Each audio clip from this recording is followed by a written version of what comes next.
Okay, now we're in business.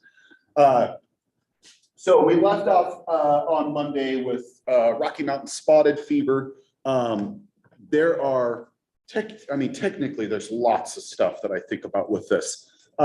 We can see this map with some geographic distribution with this infection, and the name is, although we can see some stuff, there are some cases in the West. We think about Rocky Mountain spotted fever, and really the first thing that pops into my mind is it should be pretty stinking prevalent right around here, right in the Rockies.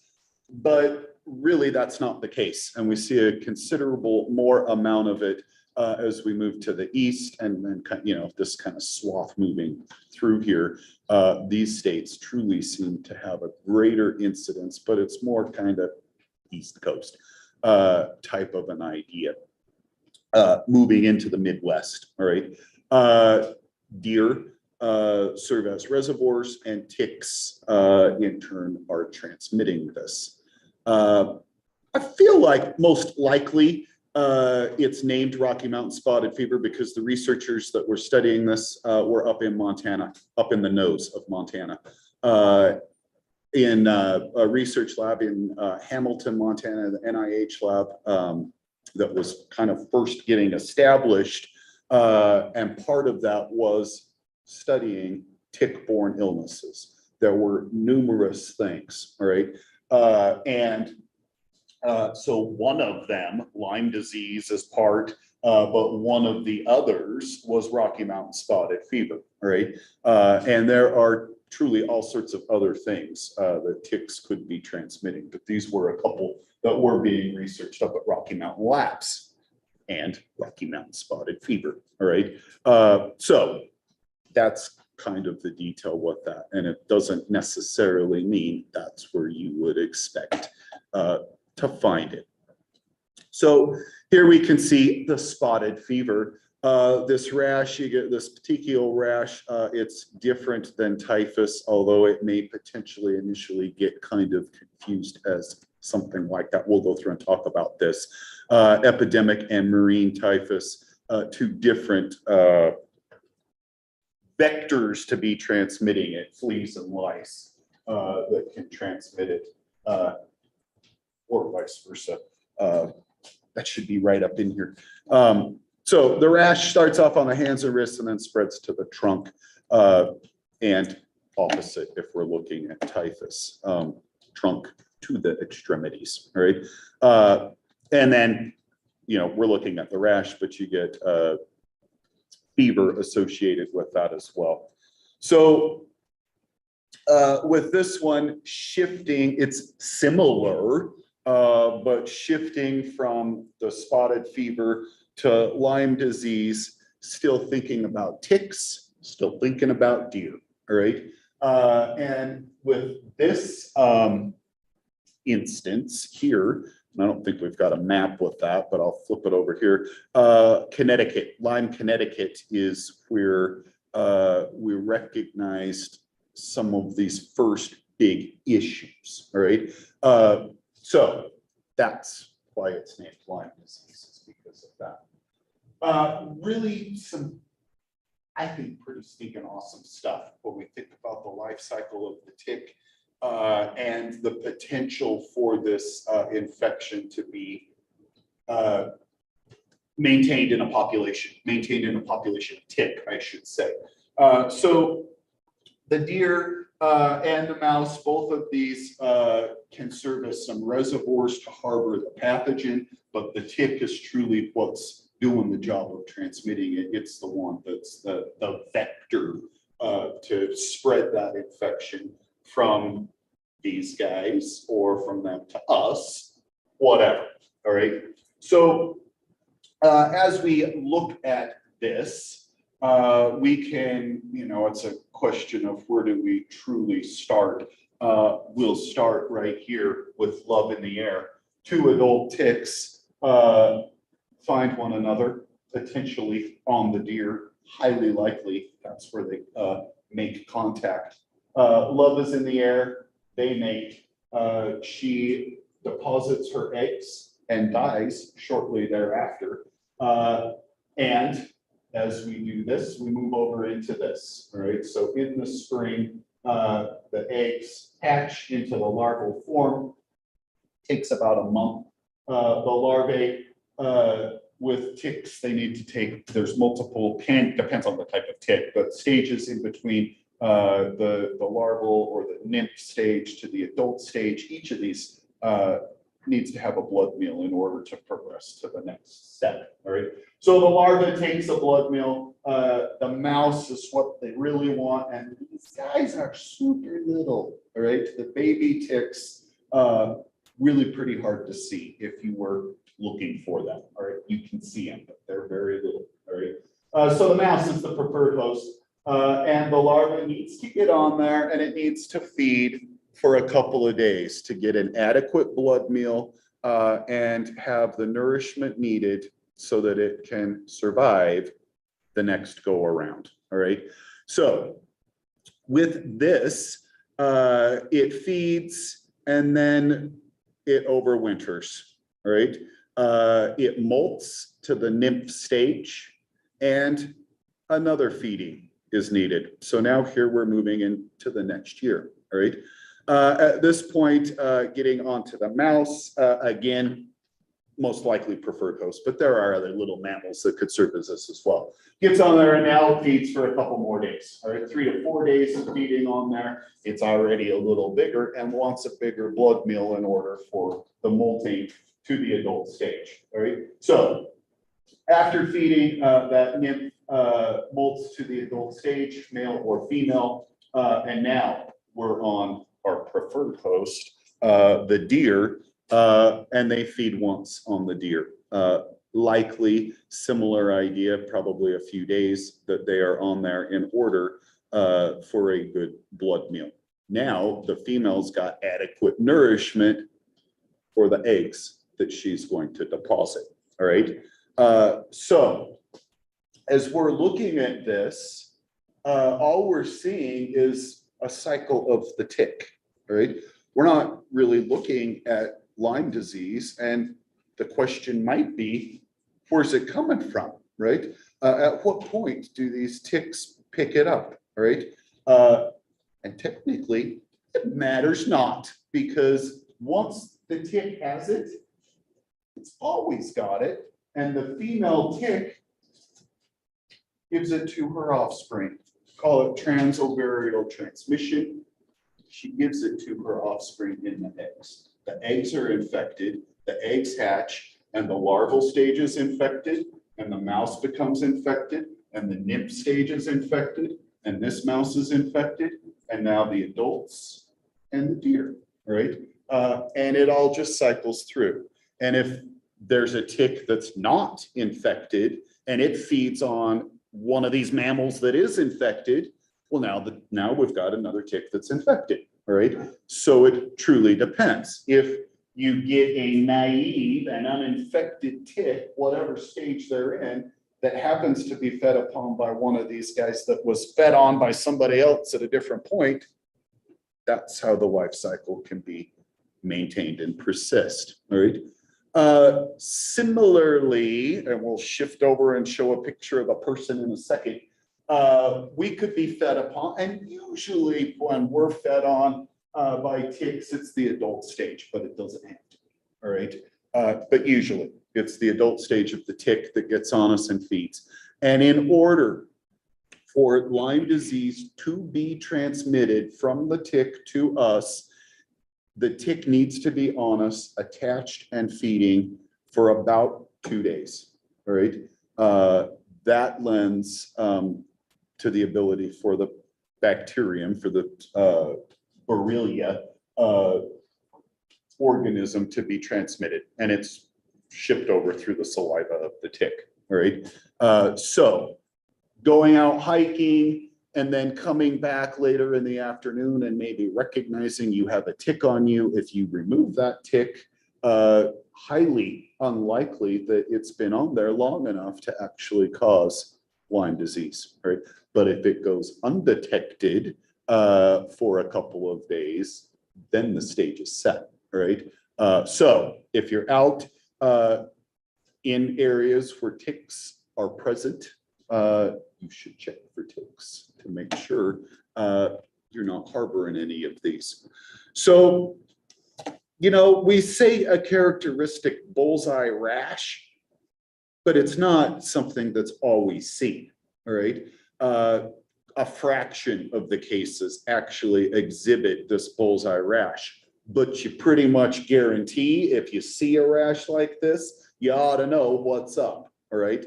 But then the other issue is, well, if you don't see it, there could still be issues, right? So this bullseye rash is definitely a sign that you have contracted Lyme disease, right? The tick would have bitten somewhere within the center of the bullseye, and then it spreads out like this, right?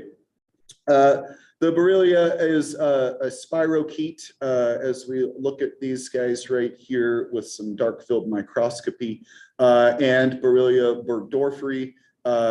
Willie Bergdorfer was the scientist up in Montana that was studying this stuff, right? Along with Rocky Mountain spotted fever, right? Pretty interesting, right? And there are, you know, some pretty interesting stories about some of this stuff and Lyme disease and potentials for could it have been something that maybe escaped a lab and infected people? Hard to say, all right? There is an island off the coast of New York, military installation where there were all sorts of things occurring. Some of this research was happening there with vector research. And there are speculations that something like that could have left there and made it from the island to the mainland, all right? Maybe, maybe not, all right? Kind of depends on who you're talking to, all right? As far as those details. And kind of interesting, right? To think a little bit about that. So here's a blood smear, red cells, white cells, and the spirochetes within, all right? So we can see a handful of these. This is another Borrelia one with relapsing fever, all right? So a few of these potentials, and they're all some sorts of rash-like symptoms, the bullseye potentially with Lyme disease. The issue with this is a kind of cyclical pattern of fever and then kind of feeling a bit normal, all right? So a little different, all right? So here's an image with a tick and then a kind of, it almost looks like a measuring spoon with, it's got a little teeny notch cut out of it. That's a tick removing tool, all right? I assume many people aren't walking around with tick extractors in their pockets, right? Probably not, all right? But there are devices that can successfully remove these ticks. You can also use some forceps to pull them out. There are all sorts of other things that people say, oh, you can do this, but you really shouldn't, all right? Removing it this way, pulling it out with the mouth parts intact is essential, all right? Leaving any fragments of the tick behind can be bad news. Trying to squash it and get it off of you oftentimes inoculates you with more stuff than it would be spitting into you as it's feeding, all right? And other issues, all right? And breaking off bits of it can lend to some infection if it hasn't already caused you issues to begin with, all right? So you do want to be cautious, trying to, you know, smother them with Vaseline or burn them with matches or whatever else you may have heard is an effective technique is truly ill-advised, right? Something like this is really the best mechanism. All right. Let me stop that, share.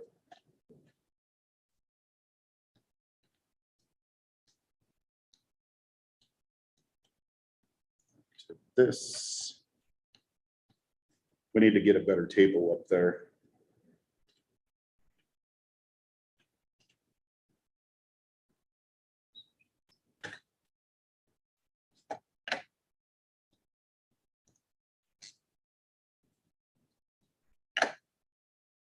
Oh, physics.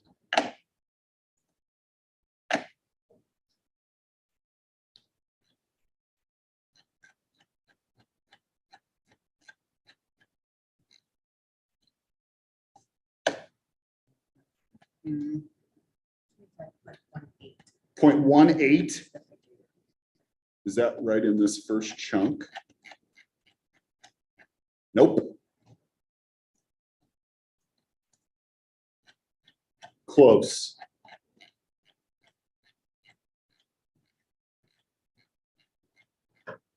Those toes always get me. Okay, here we go. And hang on. So many windows. Okay. There are many bacterial organisms when we think about some of this stuff, and a few that we have hit on, and a handful not. All right. Anaplasmosis, anaplasma, phagocytotherium, this guy, fever, flu-like symptoms. Little mammals can serve as reservoirs, and ticks are vectors. There's a handful in here where we see ticks. Brucellosis, there's a few species of these guys. Brucella is the genus. Meliensis, abortus, canis, and suis kind of depends on some of the animals, pigs, dogs. Abortus is a great one for livestock, cattle, and others. And issues, all of these have some serious, potential serious issues. Some granuloma formation, undulating fever, flu-like symptoms. With the abortus, it can cause spontaneous abortion in livestock and big impacts. There are issues around Yellowstone Park with some of the big game animals, bison, potentially harboring the Brucella bacterium, and fears if the bison steps out of the park that it will infect herds of cattle. Whether that's accurate or not, there is definitely potentials that it could occur, all right? Cat scratch disease, cat scratch fever, Bartonella hensleyi. This is an organism that, back in the day when I was learning stuff, Bartonella was called, it was Pasteurella, but they have since switched it up a bit, all right? Causes swelling of lymph nodes, pain, fever, a bite or a scratch, cat scratch disease, from domesticated cats can potentially lend this to you. They harbor the bacterium, and through them doing their business, potentially contaminating their paws and lending to inoculating or infecting us from that. Kind of depends on that. Ehrlichiosis, Ehrlichia chafiensis. This flu-like symptoms, again, there's a handful that kind of have some of those. This one is transmitted by a different tick, not the same Zoetis scapularis that's infecting us with the Lyme disease and others. The Lone Star tick is the vector for this, and it on the back has kind of a little marking that looks kind of like a star. I feel like I should just remember this every time. I'm pretty sure it's the Lone Star tick that can do some more stuff. And it's in its saliva, it's inoculating you with other things as well. And potentially, as it feeds upon you, I like to call this tick the instant vegetarian maker. She does? It's alpha-gal syndrome. That's what it's called. It's called what? Alpha-gal syndrome. Alpha-gal syndrome. And she was fed on by this tick. Yep, they lived in Missouri. Okay. She got bit, and then all of a sudden she became allergic to like beef and pork and basically any mammalian meats. A lot of that has subsided. She can eat beef now, but she still can't eat pork. She swells up like it's crazy. It is very crazy. What I have heard, and I mean, that's when you become allergic to this, you are basically allergic to any meat except primate. We are primates. Most of us aren't like, oh, sweet. I am a carnivore. I guess now I'm going to have to just eat monkeys, right? Probably not, right? But technically, she was fine with birds. She could eat birds. Yep, she could do birds. But okay. And fish? Probably. Yeah, but not mammals. Not mammals, right? Kind of crazy, right? And did she get was it just that, or did she have any issues from she didn't get ehrlichiosis or anything? It was just that. Like, and it was weird. It was like hours later. So she'd eat something at first. It's more rapid now with pork, but and this was probably 15 years ago, so it's been a long time. And she would, in the middle of the night, 2 o'clock in the morning, after eating dinner, wake up just covered in hives and not know, like what in the heck's going on here? They couldn't pinpoint it for a long time because they didn't know what that was. Right. I don't even think they still have actually pinpointed it to the Lone Star tick. That's what they think. They haven't been able to. Yeah, it's really narrow it in yet. But it seems highly likely that that's what's up. And in other countries, they said there's other ticks that can do it. Seem to be prevalent in other countries, but here it seems to be local. Yeah, crazy. We don't have those ticks around here, I think, fortunately, right? There are lots and lots of things we're talking about, and a number of them I'm just like, oh man, Idaho's so nice, right? There are definitely a few things, but many we're okay with. Endocarditis, pericarditis. There are a few, I don't know what our double S is up on here. Staphylococcus, streptococcus, and pterococcus all have some potentials. There's chest pain, difficulty breathing, dry cough, and fever, and then with the carditis issues, damage to your heart. So these organisms get into the circulation, potentially inoculated into us through wounds, but it could be catheters, it could be through dental procedures, whatever, all right? Numerous issues, all right? So the epidemic typhus, this is the one that lice are transmitting. The murine is the flea. So I can't remember which I said in the previous slide, but now you know, all right? Epidemic typhus transmitted from, rodents harboring it, serving as reservoirs, but the lice serving as the vector to feed upon them and upon us potentially as well. Rickettsia pralisacii is the bacterium. Fevers, aches, rash, maybe, fatal damage to the brain or heart as a result of infection with this. We showed a bit of the gas gangrene, Clostridium perfringens, and there's some other Clostridium, but perfringens is kind of the top of the list when we think about gangrenous tissues. It can be a very rapid spreading situation, myonecrosis, so muscle death, destruction, edema, yellowish, and then purple discharge from the wound, very odoriferous. There's pockets of gas and potential for shock and death.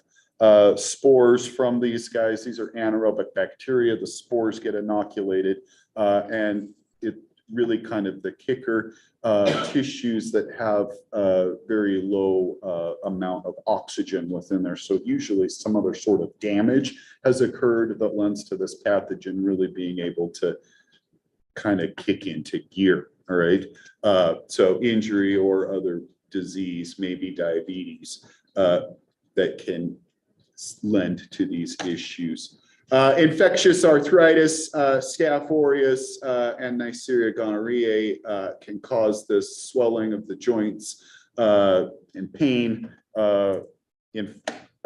impacting mobility with that as well.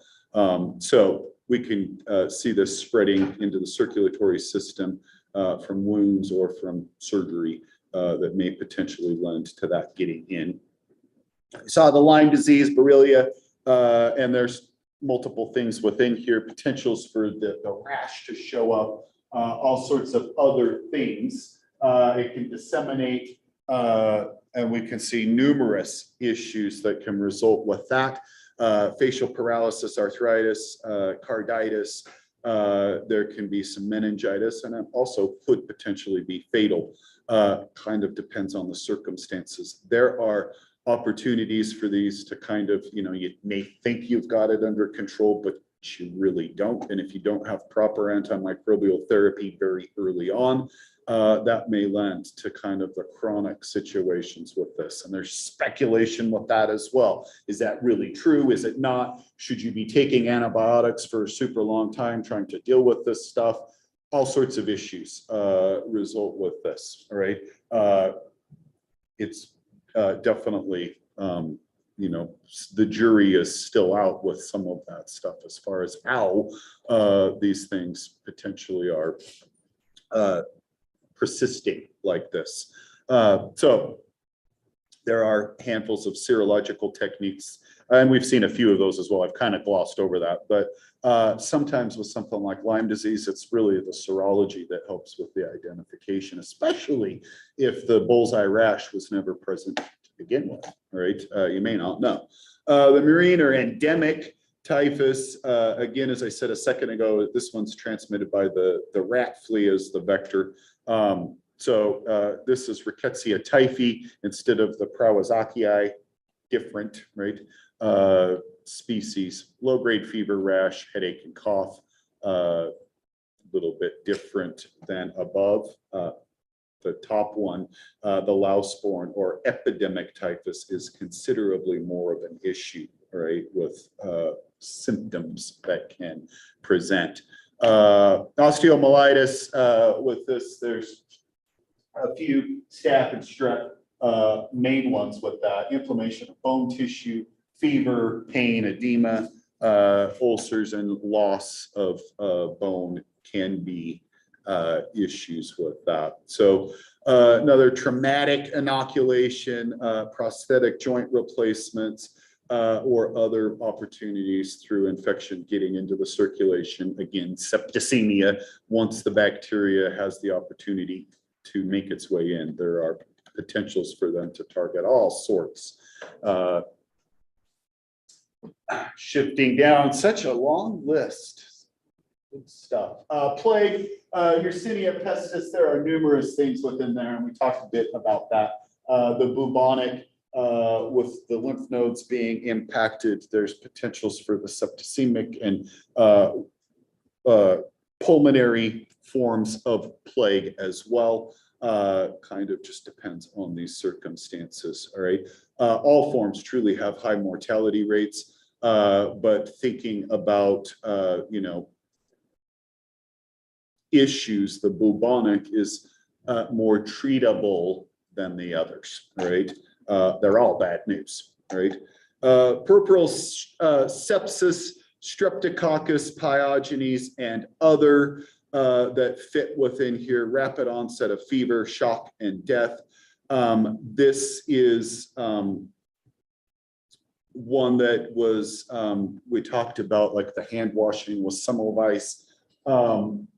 This is really kind of where we're hitting with that, right? These bacteria and streptococcus pyogenes, the others could be streptococcus algalactiae. That's a very good one with this stuff. Puerperal sepsis, it's also been called childbed fever. And as we see over here, it's introduced typically during or following child birth, lending to issues for the child and the mother, and was a highly fatal infection back in the day. We talked some details about that before, but yeah, you kind of, you know, you got a bun in the oven, you're happy about that, but also in the back of your mind, you're like, I got a 50-50 chance that I'm not coming out of this, right? That's, to me, pretty stupid, terrifying. Rat bite fever, streptococcus or streptobacillus monoiformis and spirillum minor are two of the genera with this fever, muscle, joint pain, rash. So a bite from an infected rat or exposure to rat feces, which could be through contaminative situations, lending to it getting you. The relapsing fever, a different Borrelia that I was mentioning, all of those different Borrelia species, recurrensis for the relapsing because it recurs. Hemsii, and there are a few other Borrelias that can cause this relapsing situation, but the recurrensis is the top one when we think about it. So headache, muscle ache, rodent or humans can serve as reservoir, and lice and ticks can serve as vectors to transmit these guys. Rheumatic fever is strep pyogenes, and we can see this as a basically after effect, the sequelae of streptococcal pharyngitis, where we get some immune complexes that ultimately result in issues with the heart. The spotted fever we saw just a minute ago, fever, headaches, aches, nausea, vomiting, the petechial rash that we saw the picture of. There can be fatal hypotension,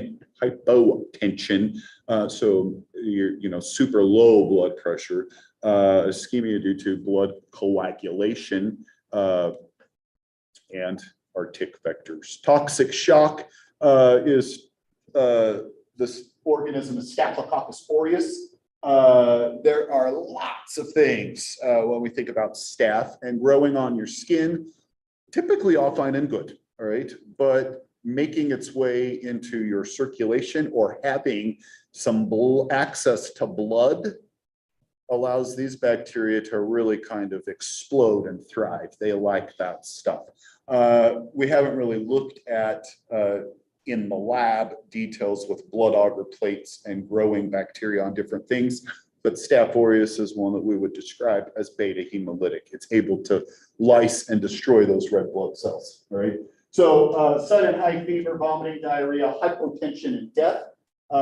There are all sorts of potentials with this for a localized infection to get into your circulation to in turn lend to toxic shock syndrome. But one of the big ones that caused some serious consequences and still potentially could are tampons and other intravaginal products. There was and I don't remember how far back this was, decades ago, right? Quite far back, I want to say. Maybe it was back in the 60s. I don't know for sure, all right? There was a brand of tampon that came out marketing this stuff, and I don't have these parts. I don't know all of these details, all right? But my gut tells me you should change them periodically, right? That's what my gut tells me. But this company says, we've come up with this great super absorbent product. Put one in and forget about it, right? You could leave it in for 24 hours, right? That was kind of the whole marketing behind it. Like I said, I think you probably are changing it more frequently than that, all right? That's the issue, all right? And so keeping it intact and potentially contaminating with Staph aureus from your skin, your finger, whatever it could have been, and now intact and full of blood, right? lends to the opportunity for this bacteria to all of a sudden be like, sweet, right? Look at all of this. I will proliferate and I will release toxins. And in turn, numbers of females using this product got toxic shock syndrome. And everyone's like, what in the heck's happening? And then some epidemiology, and we trace it all back and we're like, wait a minute, this is the problem. That product is no longer sold, right? Because there's issues, right? There are also warning labels on the packaging that basically give you a heads up about that, right? So if you think you could slap one in for 24 hours, you probably better read the warning label, right?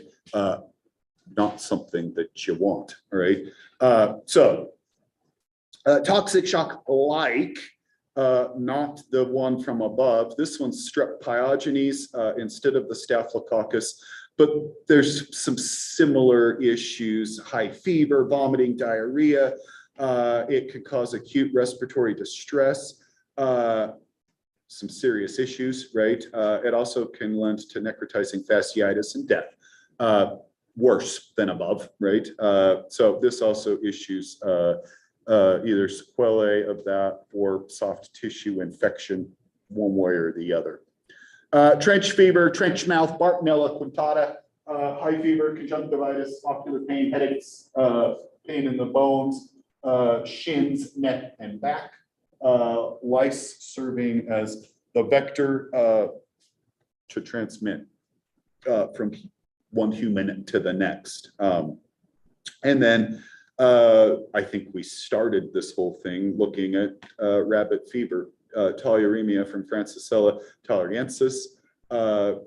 There's issues, kind of depends on the circumstances as far as the inoculation, but usually a wound on the skin lends to inoculation of the bacteria. So we see some lesions, fever, chills, headache, and buboes can form. Eating or handling infected rabbit, transmission from animal via tick or fly vector is also a potential. It can be aerosolized. I mentioned opportunities through potentially accidentally running over a rabbit with a lawnmower. There have been handfuls of cases like that. Usually it's a dead rabbit in the first place, but it doesn't have to be, I suppose, right? I'm pretty sure if it wasn't a dead rabbit, that sucker would run out of the way, right? Pretty sure, right? Or you got a super fast lawnmower, right? Okay, and there are definitely some potential issues with, you know, this as a possible bio warfare weapon due to the high, well, infectivity that's super contagious, very transmissible, and serious issues with that. All right, let me stop this share. Back to this. Okay, maybe.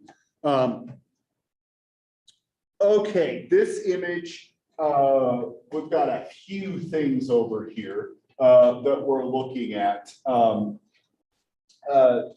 This child over there has a very large tumor called, we call this Burkitt's lymphoma. And we can see some abnormal cells next door, which could likely be from this kid, probably not, right? But abnormal lymphocytes, these large, big purple cells, these lymphocytes would be the monocytes, and they are the irregularity. There's bunches of little kind of clearing within here, little vacuoles, which are irregular in these, all right? Epstein-Barr virus is the virus that's infecting these cells, and there are all sorts of other things that we can see besides Burkitt's lymphoma. Infectious mononucleosis, something that some of you potentially have had, is also Epstein-Barr virus, all right? They call, mono the kissing disease, because that's typically how that stuff happens. And usually teenagers, right? That's when this stuff is usually thought about, but it doesn't have to be, all right? It's that one that lasts like forever. even though probably so. Yeah, there can definitely be some issues with that, and there's speculation for lots, right? But they think maybe Epstein-Barr virus, if you contract that, if you get mono or whatever, it could lend to multiple sclerosis later in life. There's a couple of other viruses that they also speculate maybe something like that. Not 100%. Just because you had mono doesn't mean you're going to get MS, but you could be more likely, right? So maybe. CMV, cytomegalovirus, a mouthful. It's better to just say CMV. These cells here, we can see a few of them infected, and they say this infected cell has a characteristic owl eye. The nucleus very large, the cell's enlarged to begin with, right? Look at all of these guys. And kind of looks like an eye within there. And the other cells, like this one, you can see the nuclei. You don't see big kind of clearing around them, nothing like that. So it almost looks like kind of a vacuole as well. It's not, but it looks like that. Ebola virus, I'm looking at my watch. We will quit with Ebola. We'll pick up here. I want to just skip it over because it's something that I always find a little bit terrifying. Okay, we'll pick up here Friday. Have a great day, guys. I should say, have a great day, ladies, right? Right. That bullseye rash, does that happen with anything else? I don't really think so. I think, there's potential that you could get some crazy rat, but usually the bullseye, that's usually Lyme disease. That's My son, we were at pool and I happened to be there. We had a good friend who's a pediatrician, and I was there with his wife, and their